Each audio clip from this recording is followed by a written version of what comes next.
যুক্তরাষ্ট্রের সঙ্গে আলোচনা অর্থহীন, বরং এটি দেশকে ক্ষতিগ্রস্ত করে।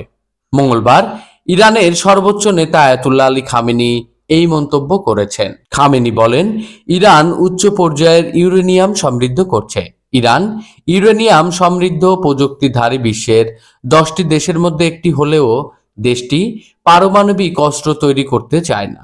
তিনি যুক্তরাষ্ট্রের প্রেসিডেন্ট ডোনাল্ড ট্রাম্পের সাহায্যকারীদের মন্তব্যকে অবজ্ঞাসূচক উল্লেখ করে ইরানের ক্ষেপণাস্ত্র সীমা নির্ধারণের দাবি প্রত্যাখ্যান করেছেন।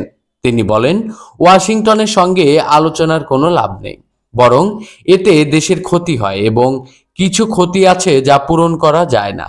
যুক্তরাষ্ট্রের আসল উদ্দেশ্য কখনোই ইউরেনিয়াম সমৃদ্ধ বন্ধ করা ছাড়া কিছুই নয়। খামেনি এটিকে আলোচনার পরিবর্তে চাপ আর আদেশ বলে উল্লেখ করেছেন। পারমাণবিক কর্মসূচি নিয়ে আলোচনায় সম্মতি না দিলে সামরিক হামলার হুমকির প্রসঙ্গে তিনি বলেন, কোনো সম্মানিত জাতি এমন হুমকি বা চাপের মধ্যে আলোচনায় বসে না। এদিকে ইরানের সর্বোচ্চ জাতীয় নিরাপত্তা পরিষদ ঘোষণা করেছে, ইউরোপীয় দেশগুলোর কারণে জাতিসংঘের বিরুদ্ধে পুনঃপ্রবর্তিত নিষেধাজ্ঞার প্রেক্ষিতে তারা আন্তর্জাতিক পারমাণবিক এজেন্সির সঙ্গে সহযোগিতা স্থগিত করবে।